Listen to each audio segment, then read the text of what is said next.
Welcome back to Business Beyond the Blunt. We are here today to discuss some really great things going on today's episode. We're going to get right into it with a very special guest that we're going to have on today, and we're going to talk about cannabis associations and the work of the DEI and how important it is inside of cannabis. So today on Business Beyond the Blunt, we have a special guest for you. I have the utmost pleasure in introducing to you to someone who has earned worldwide respect through her community engagement, strategy development, professional service, and government relations, and much more. To name a few, she is a business owner, board chair, and the CEO of the first medical cannabis dispensary east of the river in Washington, D.C., known as Anacostia Organics. Might I add that Anacostia Organics is a 100% Black woman-owned medical cannabis dispensary and was voted number one best dispensary and the number one best place to buy CBD by Washington City Papers in 2022. Over her 45 years of enthusiastic dedication, she has influenced the cannabis industry locally and nationally. Please give it up for the one and only Miss Linda Greene. How you doing, Linda? I'm doing great. I'm just so honored to be a guest on your show. Thank you for giving me this opportunity. No problem. Of course. I got to thank you for coming on because you're really a heavyweight. And to have heavyweights come on this show means a lot to me. And you really do mean a lot to me, near and dear, and I really do appreciate you in any way, shape, form, or fashion. And as always, I would love to support you in any way that I most can at any opportunity that we can. Just keep growing. Thank you. So proud of everything you've done. Oh, thank you. So we're going to get right into it. So today, like I said, guys, we have Miss Linda Greene, and we're going to really talk about some real things here, real conversations.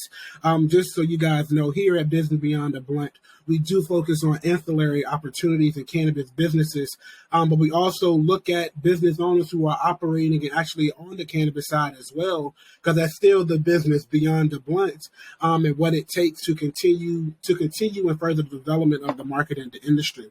So just before we get on going, so we have this segment where we like to get to know our guest, and feel free if you choose not to answer, it's totally fine, but just let me know.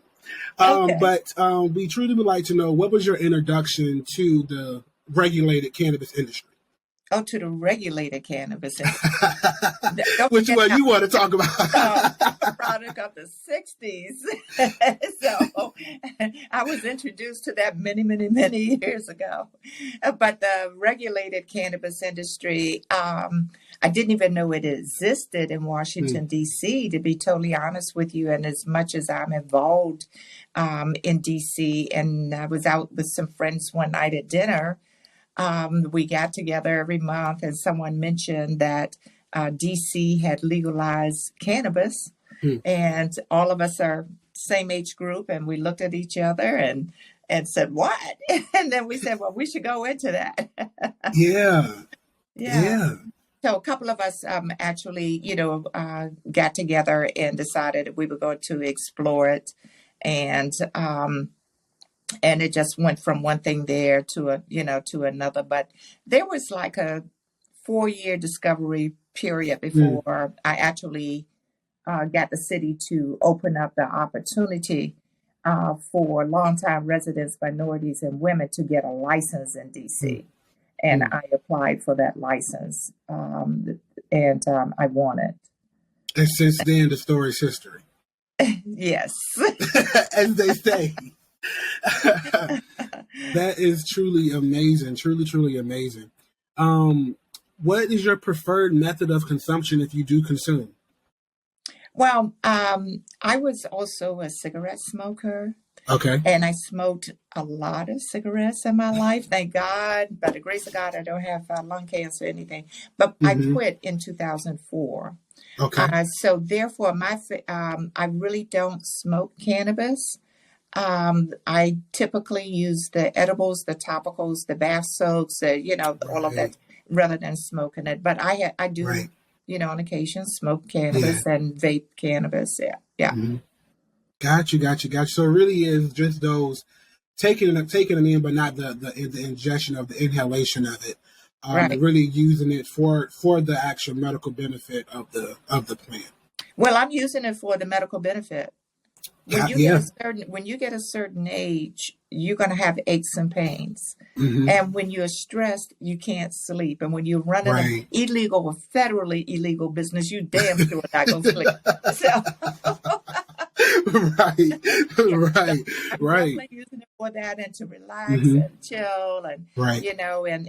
and all of that. So it's just a great product. I don't use Right. any pharmaceutical Hmm. drugs at all because Okay. cannabis takes care of everything. Good. Well, that's really good to hear, because you would normally hear people talk about using pharmaceuticals or opioids to deal with different type of pains and things, Hmm. and actually hear that you're using an alternative to that method. Hmm. It's really good, and it's showing to work in your life. So that's really effective. We're glad to hear and know that. I'm glad you got to share that. So, what is your favorite brands or brands that you like to have or that you carry inside at AO? So DC has a small market, legal Hmm. market. Hmm. And out of that legal market, we only have 8 licensed cultivators. Hmm. And of those 8 licensed, only 6 are operational. Hmm. And so I do chair the DC Cannabis Trade Association also, which is the trade association of the legal licensees in DC. And I've always been the type of person that would like to have choice. So Hmm. I buy from all. So I don't have, and it's also a diplomatic thing that I'm not going to say my personal choices or anything, but Right. um, at Anacostia Organics, you're going to find products from all of the operating cultivators. Got you. So that sounds good. At least to know that she is being fair and equitable. There is no favorites. Everyone gets love around here. That's right. That's really But good to know. you also want to give your patients variety. Right. You Right. want them to have the variety and let them compare the products, and Hmm. they typically purchase multiple products from multiple.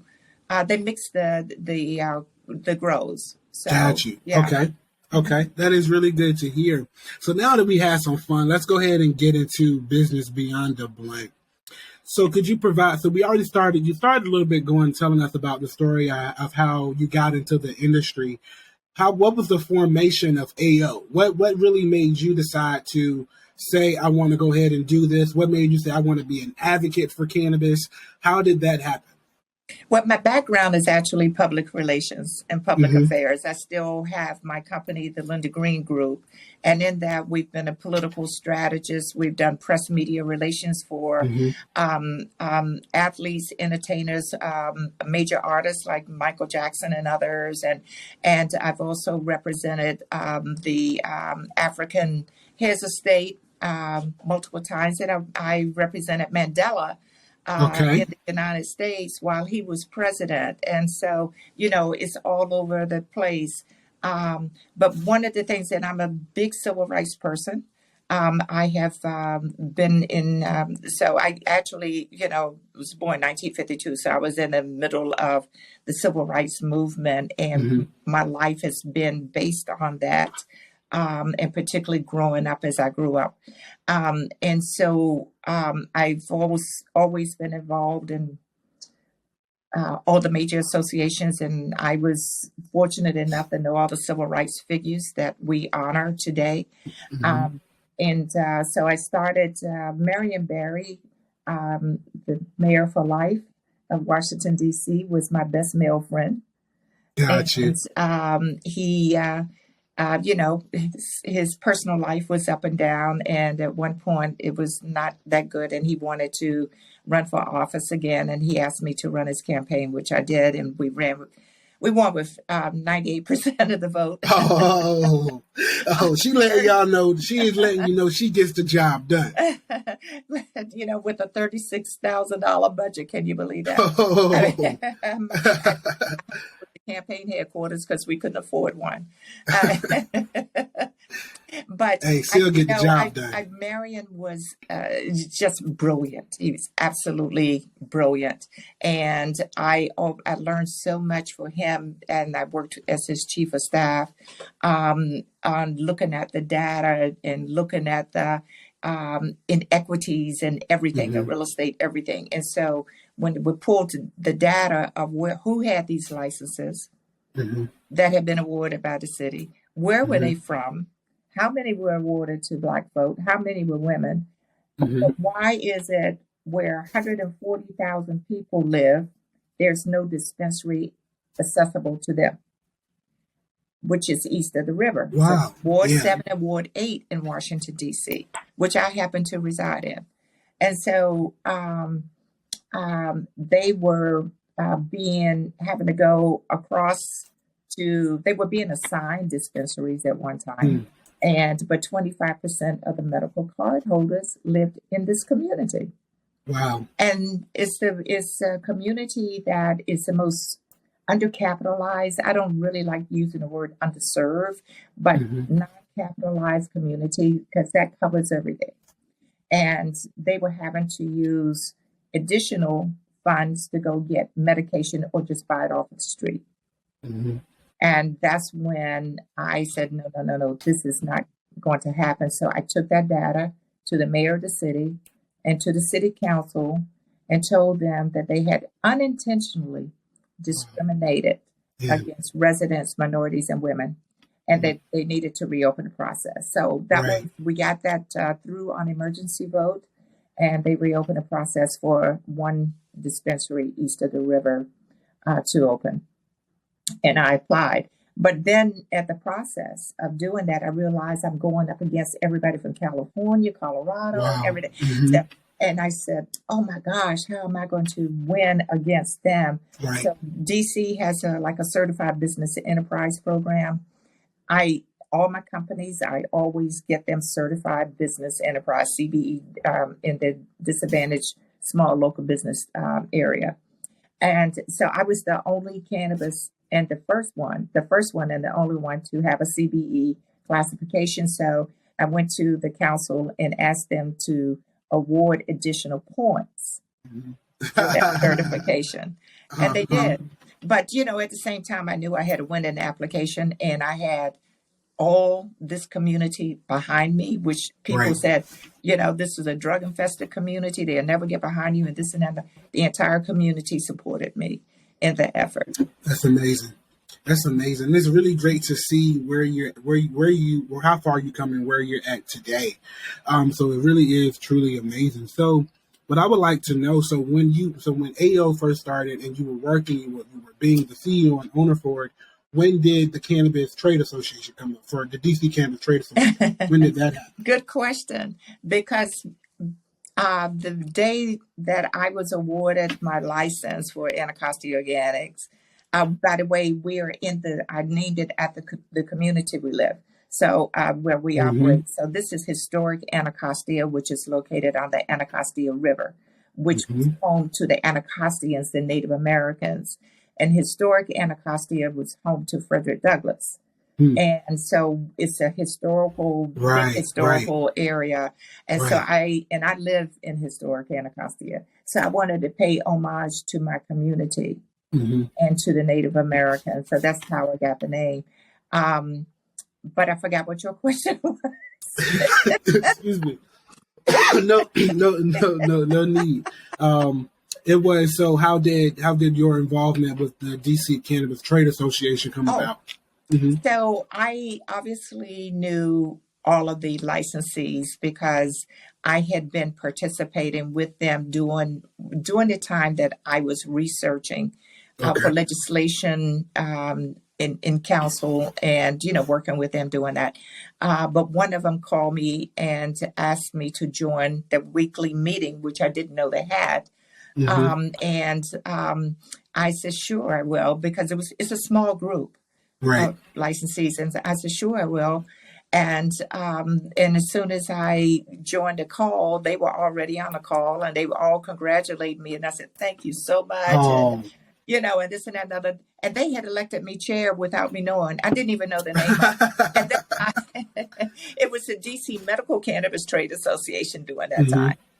But then as we got the laws changing, working with the city to allow more opportunity and to get, the allotments larger and the accessibility to DC residents and everything, we knew that DC had already voted successfully for recreational in 2014. Okay. Because we are a district and because we have no control over our budget, it still has to be approved by Congress. They have forbidden us to enact any city funds to have recreational cannabis. But I knew at some point it was going to happen. It still has not happened. But so what we did, Nagist, Bebe, Stephanie Kahn of Tacoma Wellness, and myself, we incorporated the DC Cannabis Trade Association to be able to open it up for new licensees and, and for that recreational market once that comes on. Right. So can we speak to the importance of the work that you do at Anacostia Organics and the Cannabis Trade Association?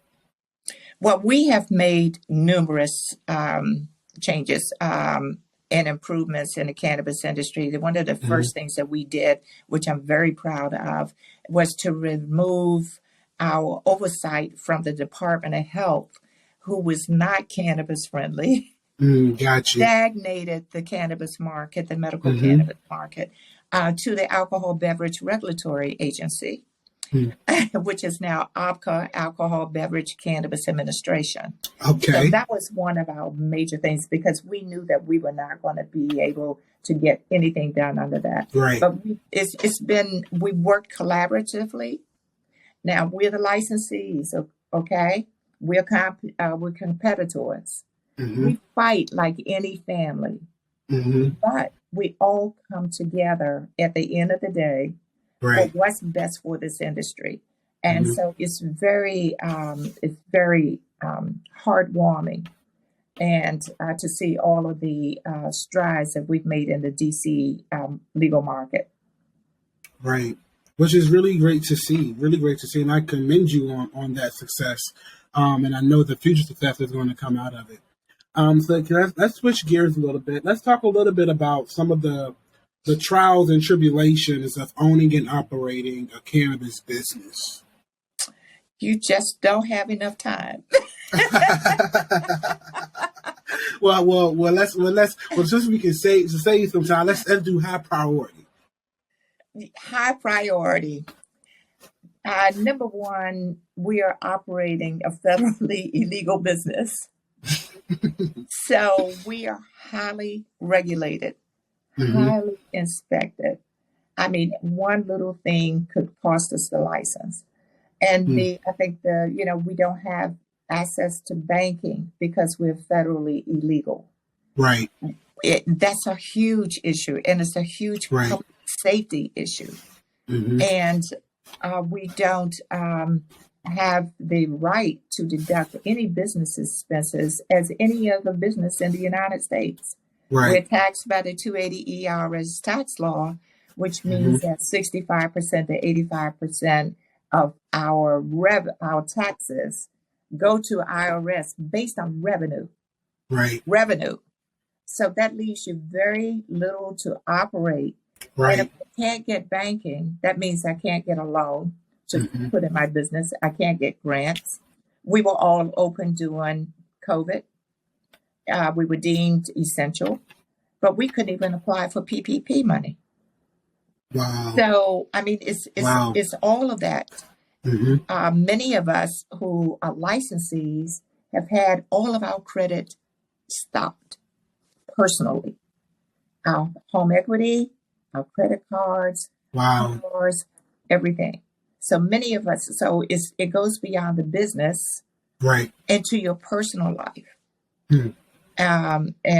So it's really hard. We're fighting every day for legalization, or at least for descheduling. Mm-hmm. And we're fighting every day for safe banking, because if we got banking, and this is one of the things that diversity, equity, inclusion, we as Black folk don't have generational wealth. Right. We don't have multiple companies and the LLCs set up. We don't have that rich uncle who believes in you and says, okay, I'll gamble $1 million on you, 100,000 or even, Right. we don't have that like other people do. Mm-hmm. And so if we don't have banking, and if we can't get grants, and if we can't get loans, trying to sustain a business that's it's expensively cost, outrageously cost, it's not going to work. Right. It's not going to, and that's one of the reasons why I've been pushing for safe banking so much, is because we have all these social equity clauses in all the states that are coming on board with cannabis, medical and recreational, but we've been set up for failure. You got to have money. Absolutely. Right. And that's the importance of it. And I think for a lot of people to understand, this is for just trying to regulate a regular cannabis dispensary, medical cannabis dispensary. A lot of people want to get into the industry, but they don't realize all of the different challenges that comes with it. They just think, okay, yeah, I just go do this quick, go ahead and sign up here, sign up there, and I'm fine. Go get that loan. She literally just let you guys know that you're not able to. It's not set up for you to do that, because marijuana is still scheduled as a Schedule I drug, and it's still federally illegal, which means that banking won't mess with you at all.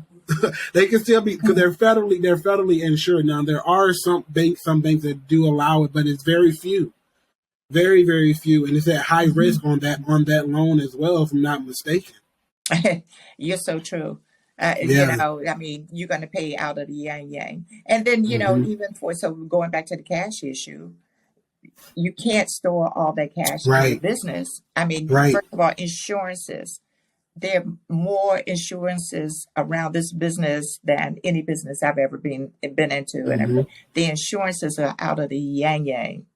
I can't even say how many times much more expensive any type of insurance to operate any business, but then you got to have other insurances in place. Right. You got to have a vault, not just something that you go put. You got to have a real commercial vault.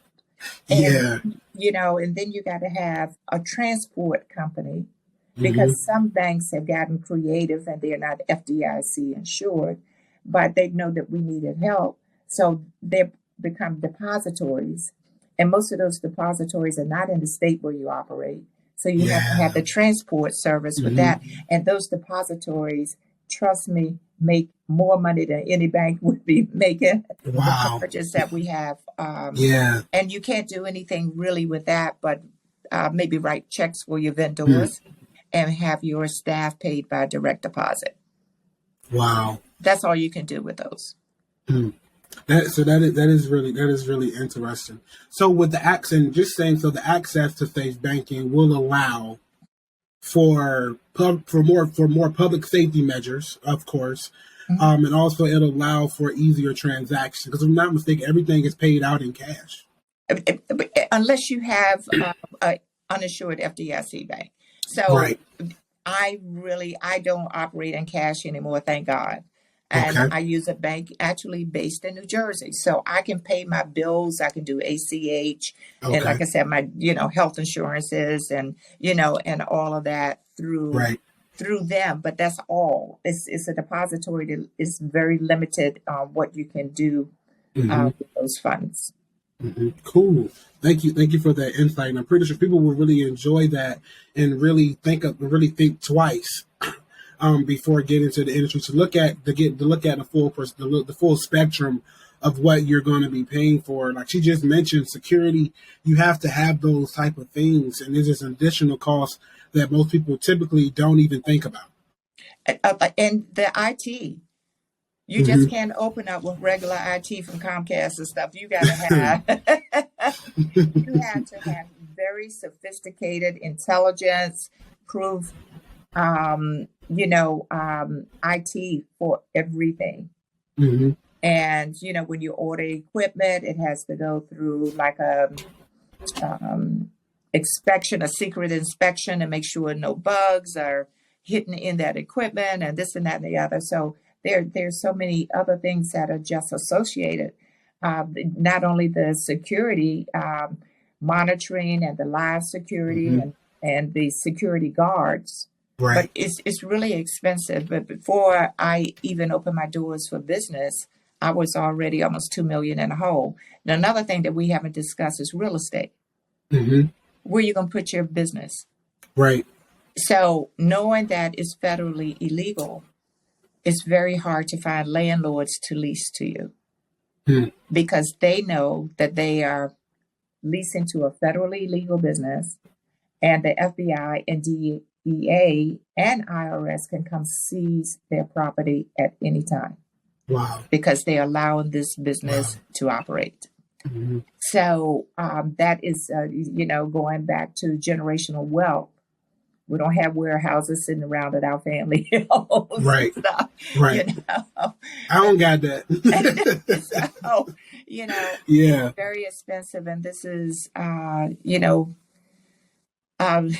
always say if I had known what I know now, I would not be operating Anacostia Organics. But God has a reason for everything, and He puts you where you need to be. Mm-hmm. And because I have a mouth, and because I have access to media, I'm hoping that a lot of people learn from my experiences. Right. And I'm hoping to grow. I'm hoping that the laws change so I can grow. Right. That's all we can be hopeful and optimistic for. I really like where we're at, and you mentioned earlier how while you're focusing on the DE&I and the inequities that surround the industry. Can you talk about the work that you do on the United States Cannabis Council's DEI task force? Yes, so I'm very happy that you asked about that. So the Diversity, Equity, Inclusion Task Force was formed maybe 4 years ago when we were the Cannabis Trade Federation. And on that task force, we have, and we're still active, and we folded into the United States Cannabis Council. Because most of the members from the Cannabis Trade Federation came together, and that's how the USCC was created. And so I was strategic advisor to the Cannabis Trade Federation before it was even formed, and during that time. Got you. So it was me and former Congressman Carlos Capello and Cabello, and I can't remember the other guy's name right now, but it was three of us that were strategic advisors. And so anyway, the members of the task force, I just didn't want, and I'm a government relations person, but I just didn't want a government relations focused task force. And so, and with my history of being in civil rights and constantly doing, I know Mark Murray, Derek Johnson, Wade Henderson, Laura Murphy, I know all the civil rights figures. And so that was one of the focuses, that we were going to bring all these nationally known civil rights figures into this industry as an advisor, and most of them didn't know anything about it. and because we know that we were going to have a product that everybody would be proud of, but also a very equitable product, and a product that would benefit those who we're representing. So that is really good to hear. So what is the task force up to today? What's on you guys' agenda? So we have finally finalized an accessibility tool, which will be sent to all of the board members of the United States Cannabis Council, and anyone who wants to join, that they have to agree to follow when as a member. And so it is about diversity, and it's percentages, and if they don't meet the standards that we work with them to get them to meet those standards. And so we're talking about the multi-state operators and Okay. their U.S. Cannabis Council is very expensive to join. So you're talking about the multi-state operators, but the reality is most of them asked for this. And they asked for this tool when we were with Cannabis Trade Federation, and then, when we became part of USCC. So they want to do the right thing, and they really want to grow, and they really want to become more diverse. And, so that is what we're going to help them do.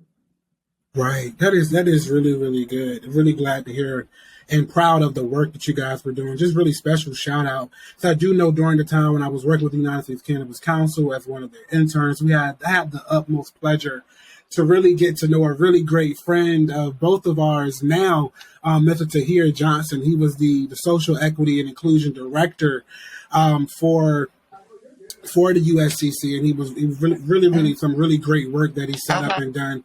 And so really just want to give him a huge shout out. Thank you so much, Tahir, for what you've done. And I wish you much success. No, he's not on now. Just wanted to shout it out to him. So we've touched on a lot of things over the course of this interview. What I would like to know, if we can wrap up, at least start to wrap up, and what is in thinking about the importance of buying legal, and what does that look like, and how will that support DC's medical program? So it's been a wonderful opportunity because we get to really talk to the general public about the benefits of cannabis, that has been grown, produced, and under the proper settings, under legal settings, under inspections, under, all of that, and the benefits of buying from legally licensed businesses. So it's been truly wonderful, and it has taken this country. I mean, you see bilegal almost everywhere now. Everybody's talking about it. And so we have more work to do, obviously. Right. We will have to continue to do it. But I think it is highlighting the safety features of not only consuming it, but also of, supporting the industry. So it's good. It's really good. That is really, really good to hear. So what's next? What's on the horizon for Linda and Anacostia Organics? Well, DC just passed a bunch of laws, of regulations that we hope that the Congress will approve.